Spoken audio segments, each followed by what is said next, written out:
Okay, hello everyone. Welcome. Can I get a yes or a little happy face if you guys can hear me okay?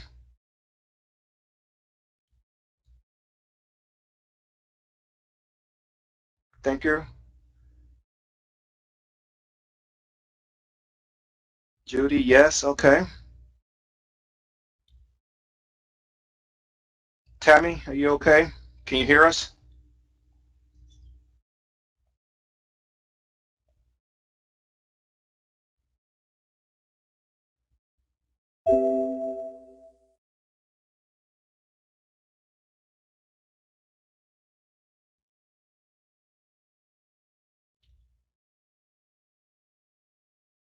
Moderator, you can't hear, I guess Miss uh, Dr. Flowers. Is that better? Okay. All right, well, I think the only person is Tammy. Did she step out? Can you hear me, Tammy? Entire class? Can I get an okay before we get started?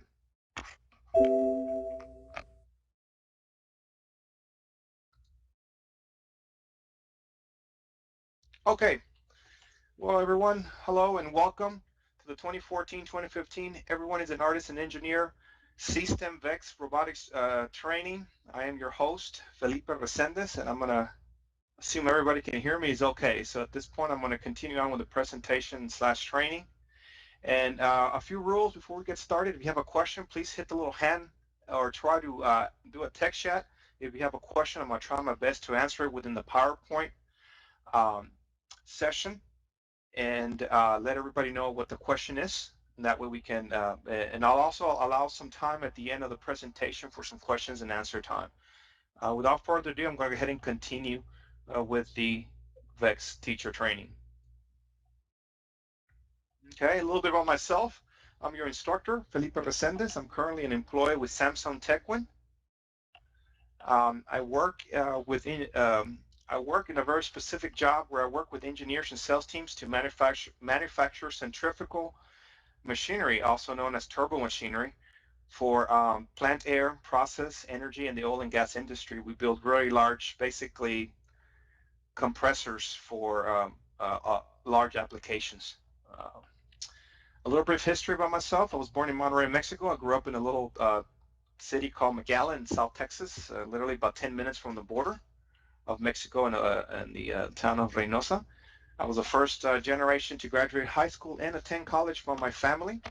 I went ahead and received my Bachelor's of Science from the University of Houston. And like it says there, also attended Texas A&M University College of Engineering prior to getting my Bachelor's from the University of Houston. Robotics experience, I have a passion for technology, math, science, and education in general. I became a teacher a few years back, where I also became a Project Away certified teacher for the Westside Engineering and Geoscience Academy called WEGA. And my main focus of training was digital electronics and engineering design. But I also was really involved with computer maintenance, robotics, networking, and security. I was introduced to robotics in the fall of 2007. And from then on, I was hooked. We ended up competing with a lot of my students to different competitions like FRC, BEST, TSA VEX. We use different applications and I guess memory modules like the National Instruments Compact Rio, VEX EDR, which we're using today, the Lego Mindstorm, and programmed them with LabVIEW, RobotC, and ECC, which RobotC will be talking about hopefully later in the future, but not today. Okay. What are we going to cover today? Today is a kind of like a general overview of what's going to happen with the VEX robotics portion of the whole CSTEM competition.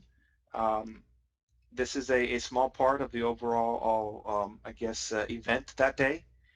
Today we're going to be looking into, we'll be asking a couple of quick questions. We're going to go into what is robotics and automation, different applications of robots in the industry. We're going to go over the kit of parts, which is very important to everyone out there today, including Tammy in his class and everybody else. Um, we're going to talk about real quick what pairing means and I will also load some information where you can probably access, and if you need to get a head start on the pairing of the controllers to the Cortex. We're going to cover briefly the engineering process, and also we're going to try to just briefly touch subjects like gear ratio, torque, and speed, and I apologize, a little incident here. It should say payload on the far right. I'll move the picture later on. Payload and in relationship to strategy, which strategy you're going to apply and how they affect each other. And I've also attached a couple of helpful links that hopefully will help you guys learn as you go, including teachers. I know this endeavor it could be overwhelming. I talk by experience. When I first got into it, I felt like I was a student. Many hours were spent trying to learn from the kids actually that have more experience than I did, just trying to get myself situated. And then as the years progressed, I kept learning more and more, and eventually became pretty confident with the VEX system. So last but not least, tips and hints. I'm going to give you some tips that might be useful, and also the future trainings that are coming up with C-STEM. So at the moment, are there any questions so far? Go ahead and take it as a no, and proceed with the training. Okay. Today's breakdown, we're going to have about 45 minutes of training, and the last 15 to 10 minutes is going to be questions and answers. Like I said, try to leave the last 10 minutes if you have some technical questions. I'll be happy to answer them and let everybody know. We are scheduled to about before 5 o'clock. I'm going to try to see if we can end it about 5 minutes early, depending on the speed and the pace of this training. Okay. I would like to ask everyone's cooperation, and you can respond on the text chat just for my personal preference, but how many of you have participated in robotics competitions in any aspect? Is this your first year with C-STEM, or have you done any other type of competitions as either as a teacher, mentor, parent, assistant? That would be one question. I would like everyone to participate, please. I'll give you about a minute to answer. And the second question will be, how many teachers have worked with VEX before, so I can get a good understanding of how to plan the future trainings. Do I need to focus more on programming or building, et cetera, et cetera? Okay. No training, no training. Okay, that's perfectly okay. All I ask of everyone that's never had a training in robotics to be open-minded, patient, and be willing to learn and ask a lot of questions from many different people that might give you an answer. So, and I'm going to try to do that because I understand that 1 hour training to learn programming or robotics is very difficult, I'll be honest with you. And I will definitely keep in mind that, and I'm going to try to give you the best advice as possible that's as least complicated, and hopefully will make you very successful in teaching your students.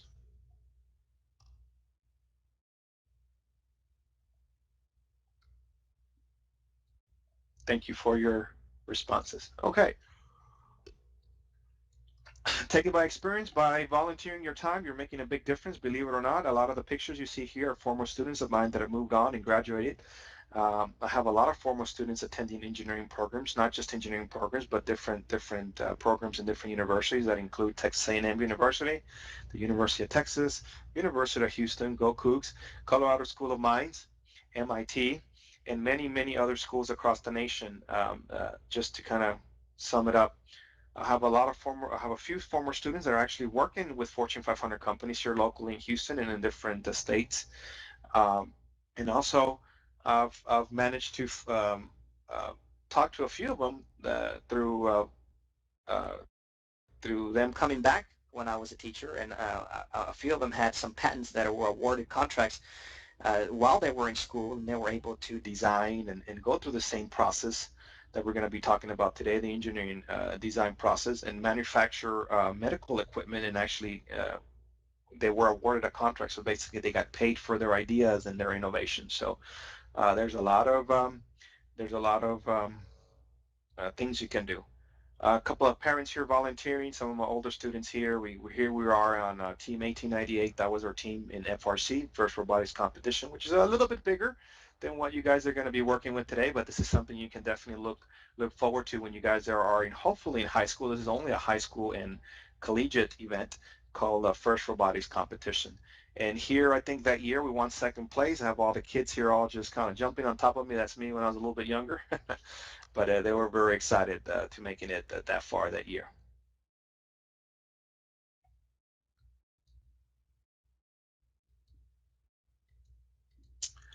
What is the first thing that comes to mind when you think of a robot? Anyone? I've enabled the mic, so if you guys want to share some answers.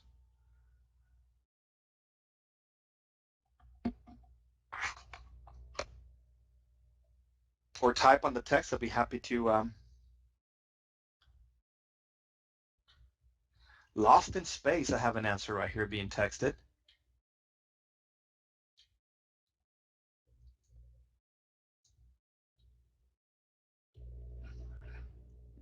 Anyone else who wants to? Mobility, okay. Thank you, Ms. Tammy, mobility. Anyone else? First thing that comes to mind when you think of a robot.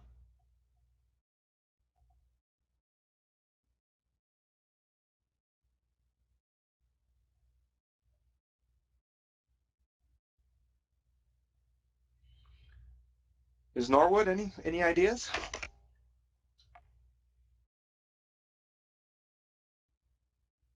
Oh, technology, my personal favorite. A computer. Anderson, thank you. Well, all these are very good answers. Actually, everyone's correct. There's no real answer. I mean, you require technology uh, technology is needed to make a robot function. I mean, you need mobility because it needs to do some type of function, some type of access or actual movement. Um, you also, I mean, it is technically a computer.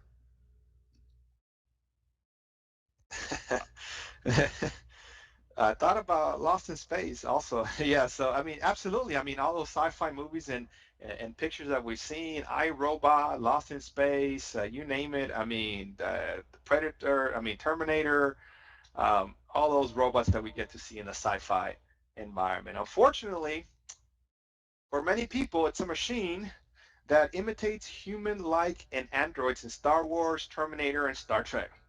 The Next Generation. Some of you got kids that are Miss Tammy's class might not know what Star Trek Next Generation might be, but it's a series Based on the Star Trek movie, if you ever seen it. Uh, how much these robots capture, however, much much these robots capture imagination. Such robots still only inhabit science fiction. People still haven't been able to give a robot enough common sense to reliably interact with a dynamic world. However, Rodney Brooks and his team at MIT artificial intelligence lab are working to create such humanoid robots. This type of intelligence is known as AI.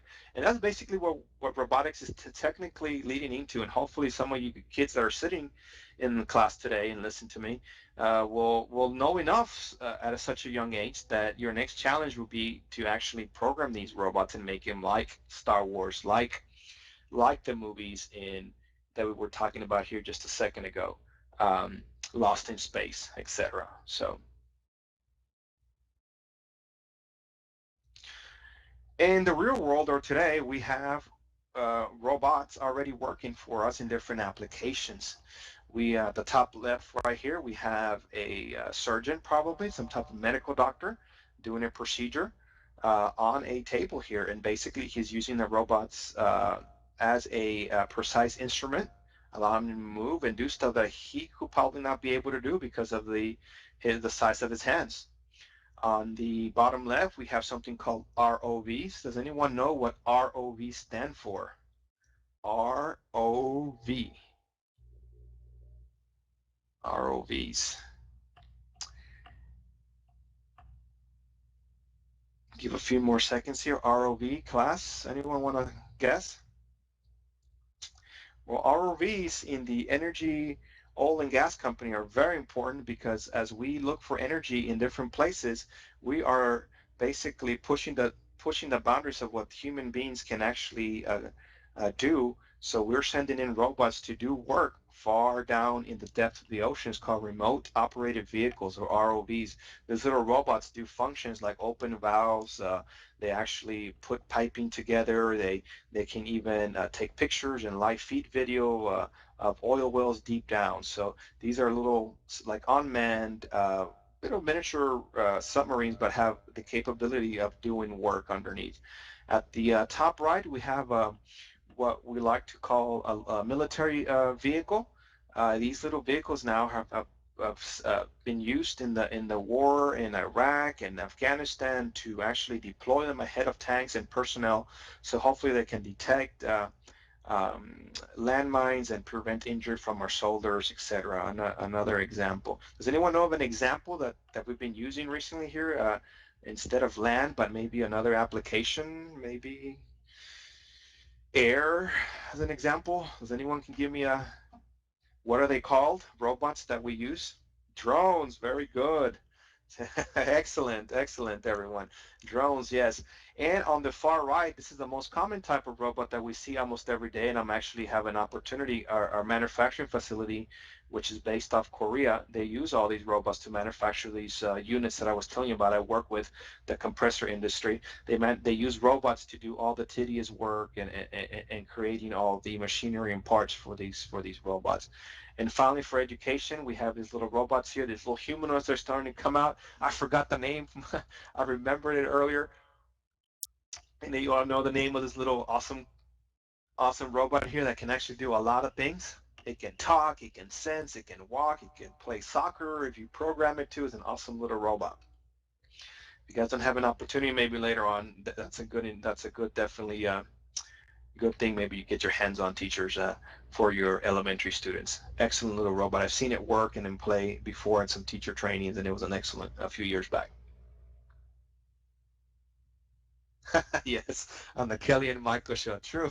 It's at the tip of my tongue. I'll try to remember everyone, but it's an awesome little robot. Moving right along, we're going to go over the kit of parts. Now, this is a kit of parts. This is something that everybody should have.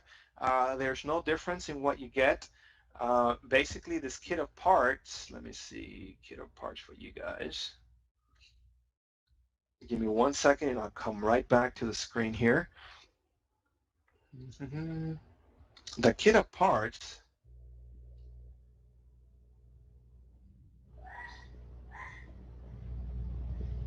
okay, this is from the VEX Robotics website. It's going to include, this is called the dual controller starter robot. You're going to have everything you need, and what you guys are going to be working with the next couple of months is to actually use this. Everybody's got the same parts. There's nothing different that everybody's going to get, so the advantage is the same. There's no I'm going to buy XYZ and everybody's going to, now I have a better motor, or I have a better system, or like in some competitions that I've been, that the budget really limits your capabilities. Here everybody's on the same playing field, so your imagination, creativity, and ability to resolve the problem that's at the game at hand is going to determine how well you're going to be placing in this competition. Okay, just to kind of give you a quick idea, we're going to go over I don't know if you can see this. I don't think you can, but let me go back to the PowerPoint real quick. Oops. Okay.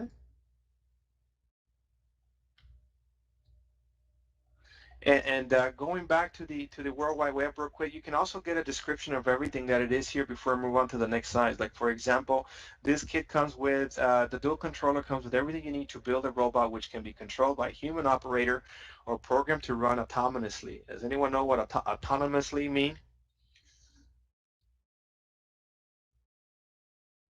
I'll give you a hint. Auto means automatically, yes, on its own, exactly, correct. Thank you, Anderson. And then automatically, autonomously means this can actually, in certain competitions, I'm not sure about the system, but there is program play where the robot needs to run for the first 15 to 20 seconds and do things automatically as soon as the competition begins, and you have to program it so the robot actually does everything and senses and touches as well. without any human interaction, and then it runs into user control. So that's what it means. No one interfering. It's doing everything on its own. Programming software sold separately. I believe System has the program that we might. I don't know about the elementary level at the moment. We're still um, ironing out some details about the programming if you need to program it at all. But we're going to give you all the information you need to make it work at this level. We're going to leave the programming for the bigger kids, the middle school and high school students. Autonomous programming, integration of sensors, and more. So we'll have no sensors here. You do have a couple of things that everybody has. I mean, almost everything that everybody has. You have a robot claw kit. Let's see if this comes up here in this window. The VEX ClawBot kit is here. We're looking at some examples of the claw up front that you're going to be able to work with and actually incorporate on your robot, just to kind of give you an idea.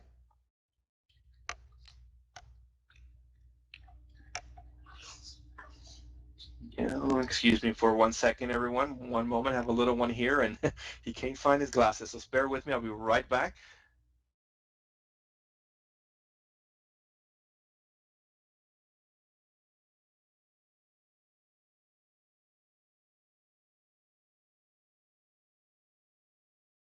Thank you, everyone, for just a little hiccup here with our my little fellow here. Just to kind of give you an idea. Here's a claw.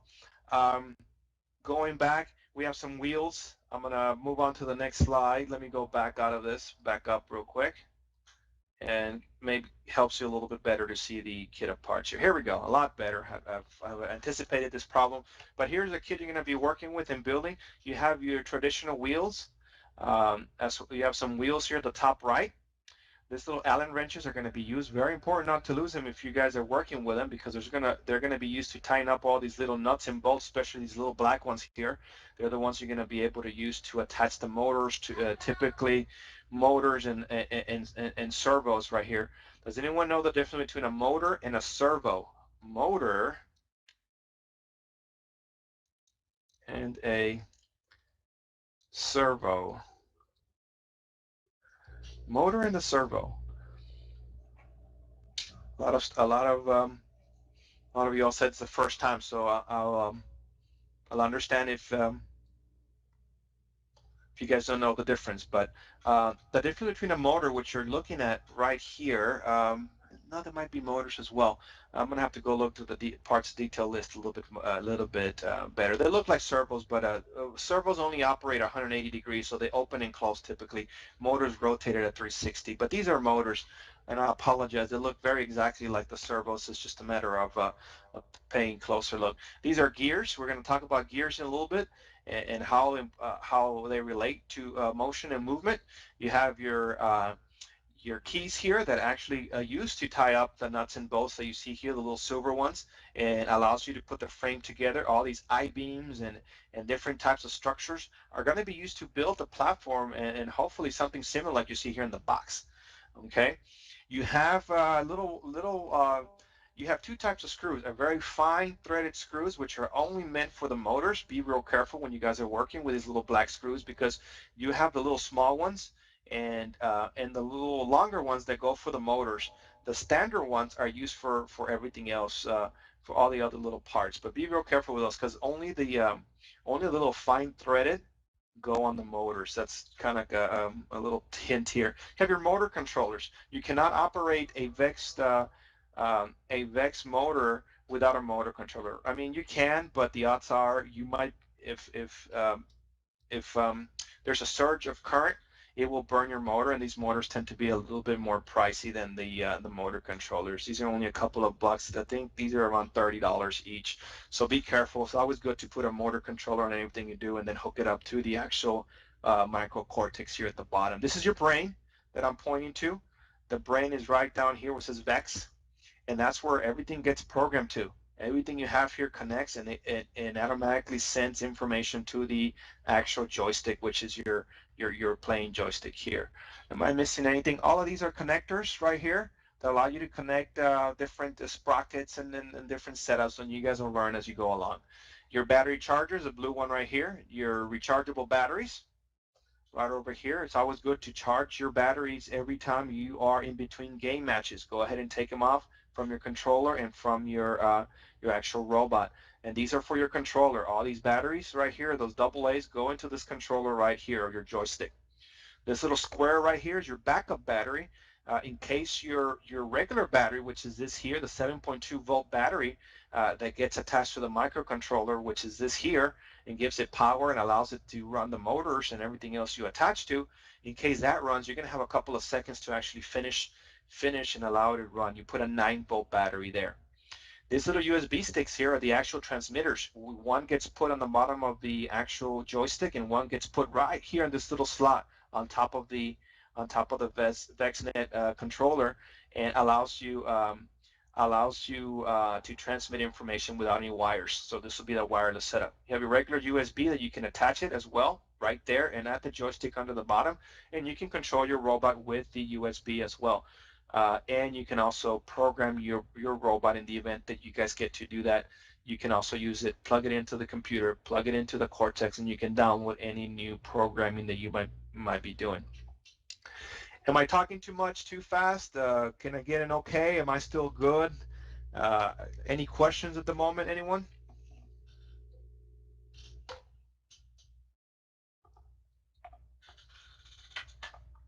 Okay, I got a good happy face here and a good. Thank you. Okay, we're gonna carry on along. This claw, I think the claw comes prefabricated already in this kit, if I'm not mistaken. My memory serves me right. We ordered this kit a while back, and it comes with this pre-made claw. So all you got to do is basically learn how to attach it and actually hook it up with a motor controller, and then the motor controller to the actual VexNet. This is just a wrap-up. You also get a list of parts. Like I was mentioning earlier, here's everything, the 2-wire motors. There's two type, typically this setup only has one type of motor, the 393. Okay, so we're not gonna worry about anything else. You're just gonna have the large motors. The 393 is a large motor for this Vex. The 293, which you don't have, is for smaller motors, but it's not included in this kit, and don't worry about it. Now you have your wheels, your 4-inch wheels that we're talking about. Everything else that you need is right here. Motor controllers, battery straps, etc., etc. Make sure that when you get your kit, go through it, go to the inventory, learn to assemble it. If you have a bin or something, go ahead and start separating everything, the screws, the nuts. Keep them all separate, because trust me, everything can just get all jumbled up and start to just be all cluttered up in one place. We had a couple of kids that used to love doing that, and they're looking for parts, they can't find them. If you scroll down to the VexNet website, you will find everything that I was talking about here. But another cool thing, that if you click on the actual part that you need, a lot of these parts will not only tell you a little bit more about the actual motor, which I strongly recommend for those of you that are new to go into it, but also tells you a couple of things that you can do, add couplers and ordering them, and you can actually zoom in a little bit more, and it'll pop out a larger picture. And I apologize, you can't see it because I think it just showed up on my screen, but just to kind of give you an idea. A lot of these motors as well will have a PDF, a description of what it is, sometimes as right below it, download and specs. So when you click on these here, you will get an actual description of the motor of, well, I'm glad it's loading up here. That's great. I'll allow you to go in depth of what's going on. So see, 2-wire motor connection, what ports you need to connect them to. Very important when you're actually operating. This tells you where the ports, where you connect the motor controller, and then the motor controller to what ports in the Cortex they're going to belong to. So very, very important. And it tells you what are for motors, and the rest are for sensors, etc., etc. So you got to pay attention to what port you're putting the actual motor to. Okay. And a little bit more specifications about the motors, RPMs, how fast they go. As shift is at 100 RPM, and you can modify the motors to make them run faster, which is another hint I'm going to give you right now. So if you need to go fast, you can actually make them change the gear ratio, which we're going to talk about, which comes with every motor. You'll be able to change the gear ratios and make them a little bit faster. So we're going to talk about gear ratios here in just a bit, and it tells you step by step how to do this setup. So I just wanted to touch real quick on that particular ability that you can actually change the gear ratios to make him faster. Okay, moving right along, pairing the controller to the Cortex. This word a couple of years ago was very uncommon. People will go pairing. Now, as more smartphones are out, people are starting to get the whole pairing idea, pairing it to your car at when you're traveling, so you can get the Bluetooth set up and you can communicate. But pairing is basically communication with a wireless Vexen controller and the Vex ARM Cortex. So the controller and the Cortex on the microcontroller. Again, this is your microcontroller and this is your controller. Okay, and I've attached a couple of links, which I'll show you this. I know the PowerPoint that's online is has a link to it as well. And again, you can use the USB cord to pair and run the robot tether as well. So let me grab that link and I'll show you what I'm talking about here real quick. Before you can do anything to the robot, you have to pair it. And basically, what that means, they're going to be basically communicating to each other. You're on the same channel, like your remote and your TV, they're going to be sending information back and forth. Also like your Bluetooth, and it uses basically that, a wireless frequency like your car does using Bluetooth, trying to use your cell phone. So you can hear it on some of the cars today. Going back to the internet real quick.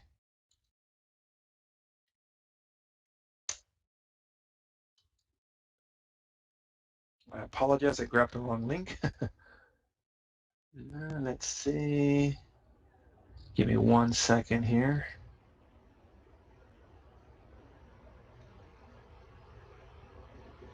It's a PDF.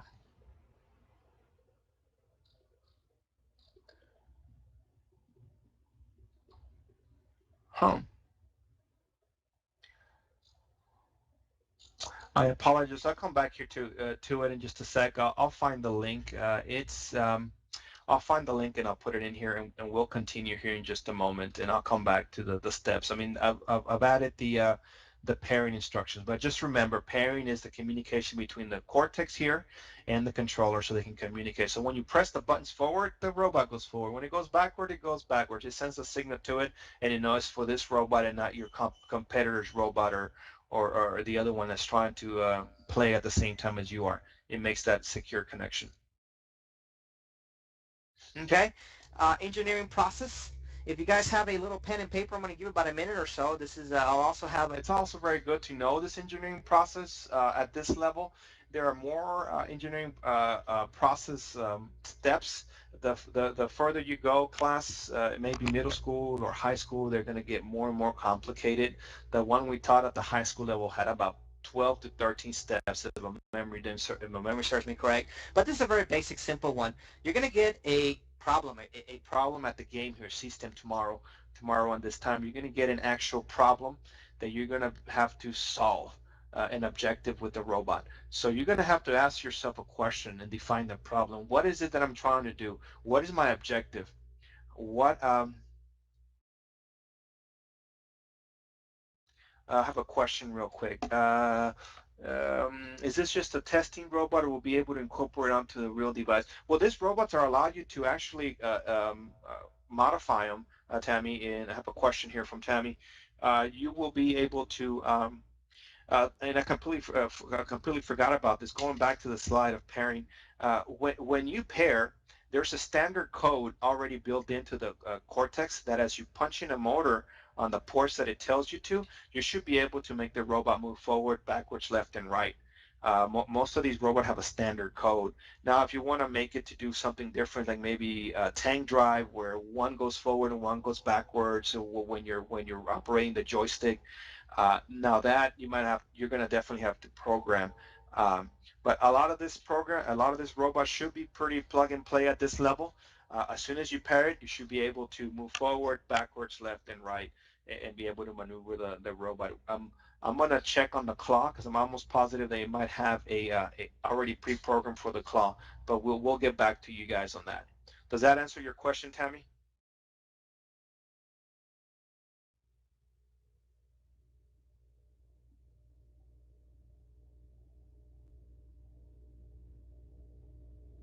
Tammy, can you hear me?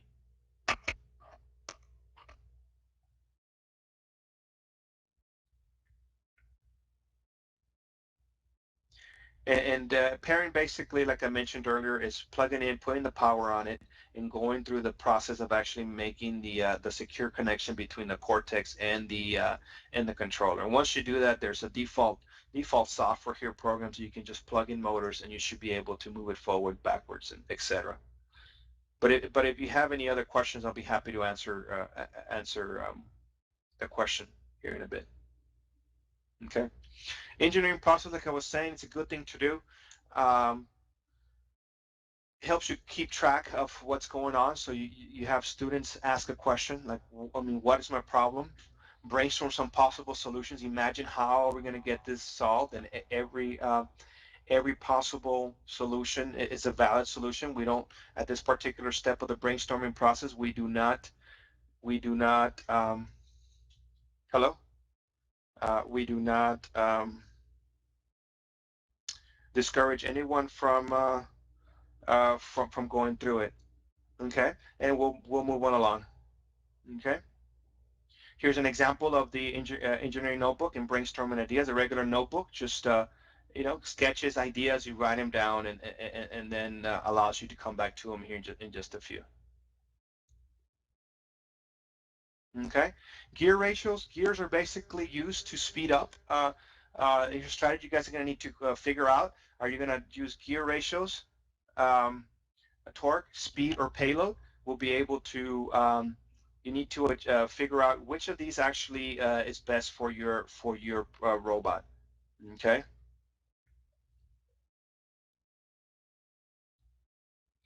Gear ratio, basically a quick example. You have a 1-to-1, the gears are exactly the same. So if they're revolving at 100 RPMs, your H is going to revolve at 100 RPMs.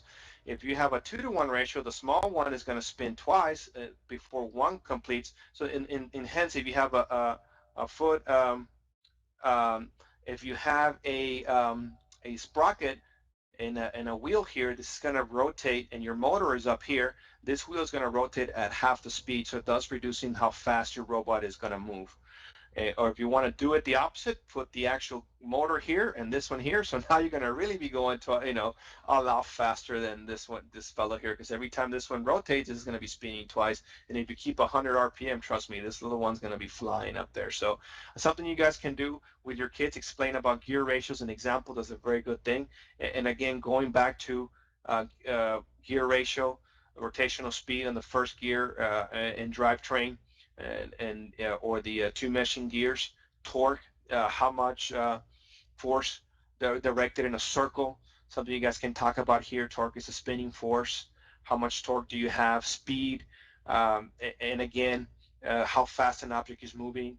Payload, how much material you have, and of course, how much you carry is inversely related with how fast typically you can go. So you guys need to figure that out, because typically that's the problem you guys are going to need to solve. And again, this equation here shows you motor speed. If I go really fast, I'll have a low load and very high speed. But as I carry more, okay, I'm going to have lower speeds. And this equation just kind of gives you the relationship between motor speed and torque. So just kind of keep that in mind when you are trying to solve for the subjective. And like I said, I apologize, I don't know the objective at the moment as well, and I'll find out with you guys tomorrow, but this is just basically a general idea. So keep that in mind when you guys are training. So how fast the motor and how much you carry is inversely related with one another. So the more you carry, the slower you go, and the less you carry, the faster you go. So any questions so far? Are we okay? Veronica, welcome.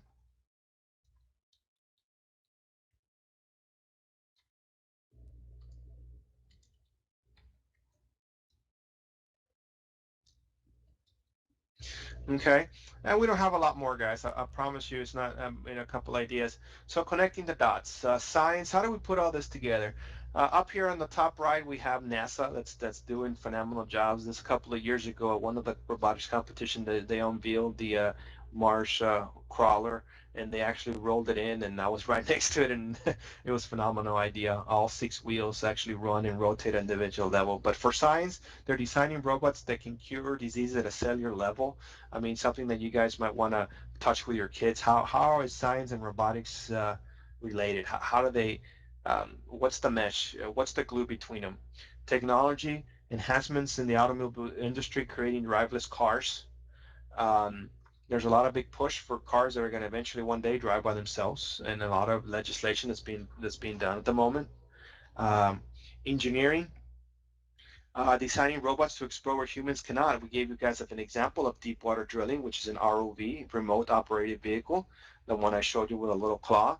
Mars rover, which is an example of NASA that was actually, this is one of their prototypes. Does anyone know what a prototype mean? Because you guys are probably going to have to do a prototype or sketch one out on a piece of paper. Prototype.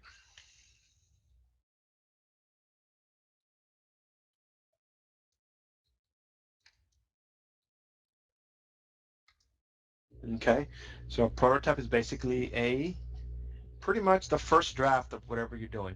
And finally, mathematics. We need mathematicians to program the artificial intelligence in robots. So um, um, definitely, it's the artificial intelligence. So everything is related. Engineering, science, and technology and math to make these robots work and function at a different level in the future. So VEX was really sophisticated when I first started a couple of years ago. Now it's the standard, so I just can't wait to see what's going to be the new standard in years to come. So, but we need all of them to make robots work.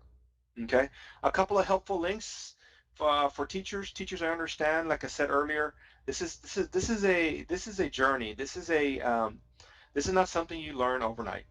I don't want to sugarcoat it, but I know it can be overwhelming. I'm trying to figure out the best way to do it in the time that I've been instructed to do it and give you the best possible help and resources. My biggest thing when I first started with robotics, it was very hard to find resources. And as the years progressed, more and more websites became available. I have a couple of them up here. The VEX Robotics has a very good curriculum. You can actually go with your students and pick and choose little curriculums as well.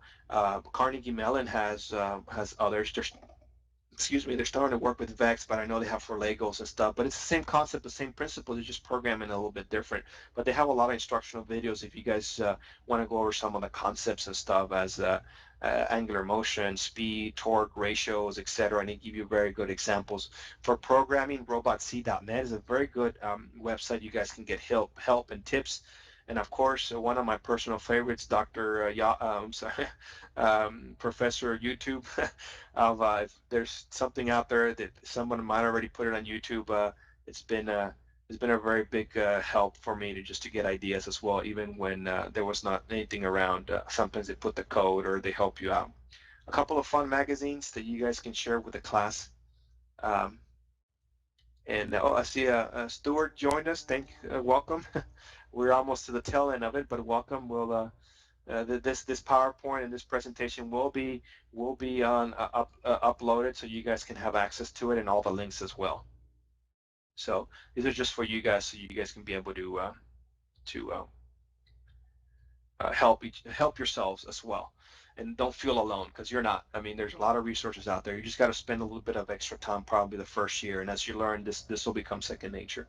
All training info will be shared on the CSTEM break. Saturday workshops will take place on the CSTEM break.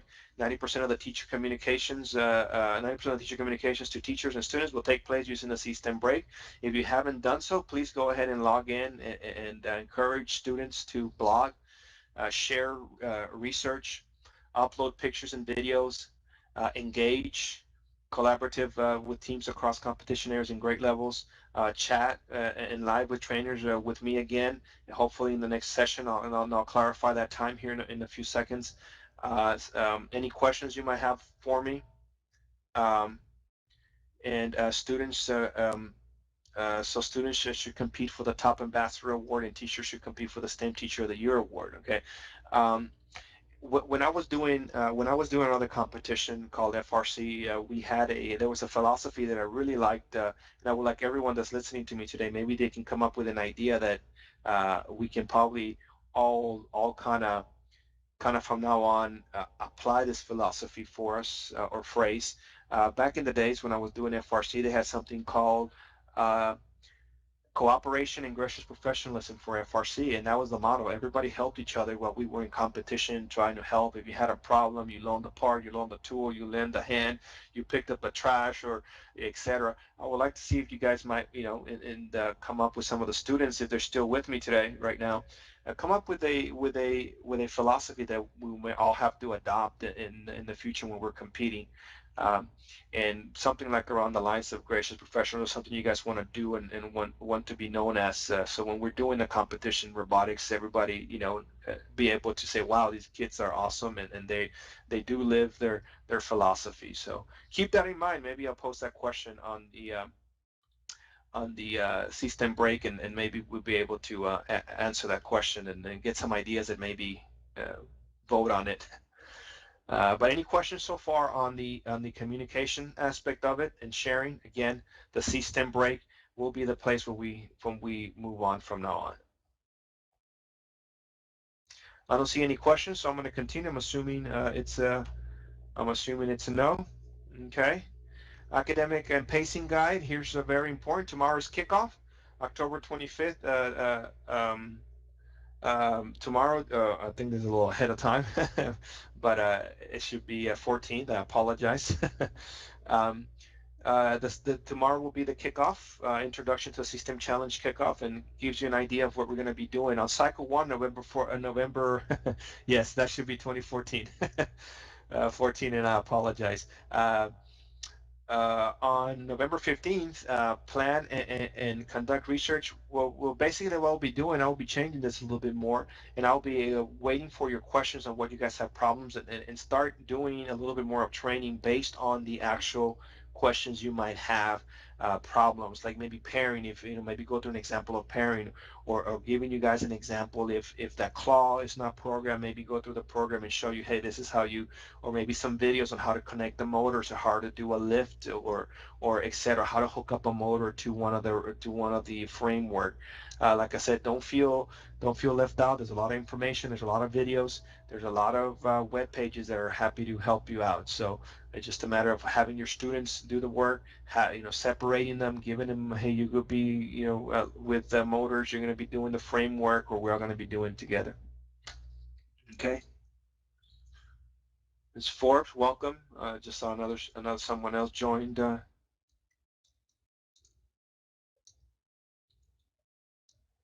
Joe just joined the group. Okay. And again, these are going to change, but this is just kind of like a setup for everything else that's going to be coming in throughout. And I'm going to try to focus some of the attentions on the trainings. Any questions so far from the group that's currently with me? Forbes, Williams, Veronica, Anderson, are we okay so far? Crisanta, Norwood, are we okay? Give me a little happy face, everyone. Maybe you know that everybody's okay. All right, if you have a question, just let me know. So this is the most important part. Well, thank you. Tips and hints. The engineering process is a paramount to the student learning. It's essential to having your students document the build process, and trust me, take pictures, write them down. Question, will the middle school training be here? Yes, in a few minutes. We started a little bit late. Okay, and then it should be here in a couple of minutes. Oh, it's on a different link. I apologize. On a different link. On a different link.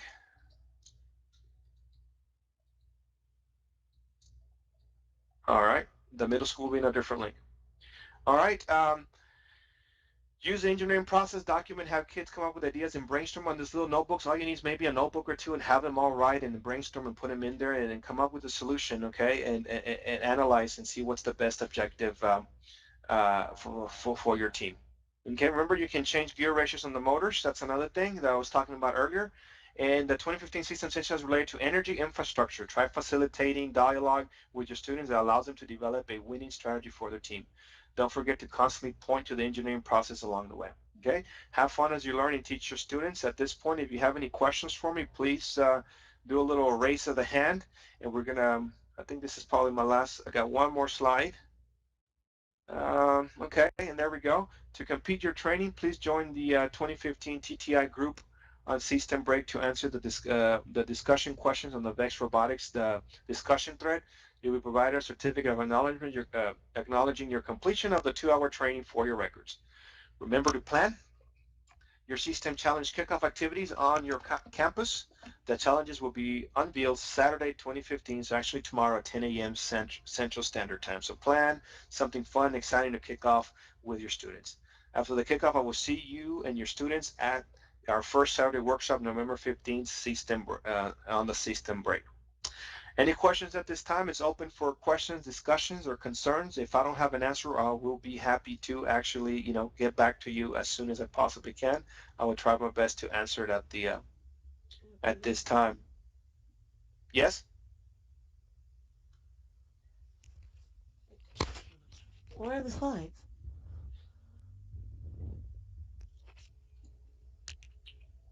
Hello? Anyone? Any questions? You said slides. I don't see the slides. They're going to be uploaded at I believe at the System break. Let me give a moderator here. I see them uploaded on the file library.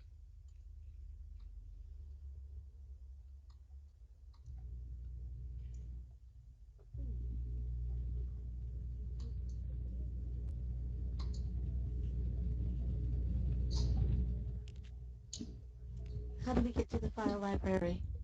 There is an icon right above where it says ABC at the top.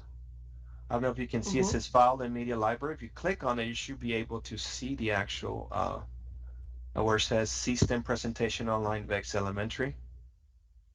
Oh, I apologize. I'm just being told this King and only trainers, and I apologize. This is my first time using this particular software, and I apologize. So, will these be so differently? Okay. I believe they've been uploaded to the System Break. Is that correct? They will go on the System Break of 24 TT. They will be on the System Break group, so 2014-15 TTI group. So you will have to log into the System Break.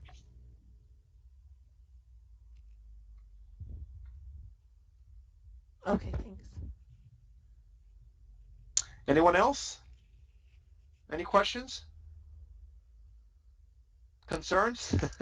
Don't be afraid. We're here to help, and there's a lot of resources. The links will have some resources, like I said, the different VEX, the curriculum as well. That really helps a lot if you want to pull some curriculum from there. It's excellent source. I would strongly recommend it, even for the younger kids, getting them exposed. Even if you pick and choose certain little topics, start introducing them to the different. These are typically for middle school and high school, but it's a great opportunity for them to start learning. And if you make it a little bit simpler, but there's a lot of information out there, as well as the Carnegie Mellon VEX curriculum as well. I'll put some links that can help you guys as well, and we'll be putting information as we go along.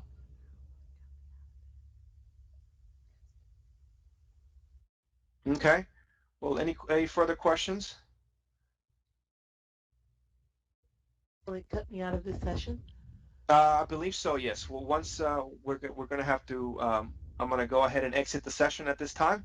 Then, if there are no more further questions,